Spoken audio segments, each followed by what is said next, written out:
নতুন বিতর্কের জন্ম দিয়ে প্রকাশ করা হয়েছে বিসিবি নির্বাচনের খসড়া ভোটার তালিকা, যেখানে ৬ জেলার কাউন্সিলর না থাকা ১৫ ক্লাবকে বাদ দেয়া জন্ম দিয়েছে প্রশ্নের। দেশের প্রতিটি জেলা ও বিভাগে অ্যাডহক কমিটি থাকলেও নরসিংদী, সিলেট, সিরাজগঞ্জ, বগুড়া, নওগাঁ ও পাবনা জেলা থেকে দেয়া হয়নি কোনো কাউন্সিলর। কী কারণে এই ৬ জেলা থেকে কাউন্সিলর রাখা হয়নি তা নিয়ে কোনো ব্যাখ্যা দেয়নি বোর্ড কিংবা নির্বাচন কমিশন।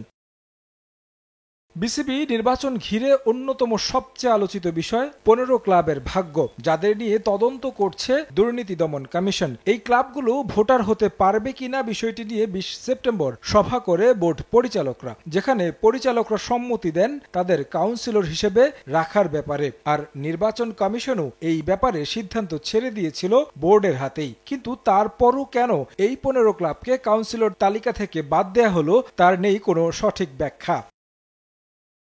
অবশ্য কাউন্সিলরশিপ ফিরে পেতে তাদের আপিল করার সুযোগ আছে নির্বাচন কমিশনের কাছে, যেখানে লেখা আছে যেহেতু এই ক্লাবগুলো নিয়ে দুদক তদন্ত করছে এবং তাদের বিষয়ে নানা অনিয়ম পাওয়া গেছে, তাই ক্রিকেটের বৃহত্তর স্বার্থে বাদ দেওয়া হয়েছে ভোটার তালিকা থেকে, যা কিনা বিসিবির গঠনতন্ত্র পরিপন্থী। এসব বিতর্কের সঙ্গে আরও একটা বিষয়, সাবেক বিসিবি সভাপতি ফারুক আহমেদের কাউন্সিলর তালিকায় নাম আসা। পূর্ব ঘোষিত তফসিল অনুযায়ী সোমবার সন্ধ্যা ৭টায় শেষ হওয়ার কথা ছিল কাউন্সিলরশিপ আবেদনের, অথচ খসড়া ভোটার তালিকায় উল্লেখ আছে সন্ধ্যা ৮:৩০টায় জমা দেওয়া হয়েছে ফারুক আহমেদের কাউন্সিলরশিপ আবেদন। সময়ের পর কী কারণে কাউন্সিলরশিপ আবেদন জমা নেওয়া হয়েছে তারও নেই ব্যাখ্যা।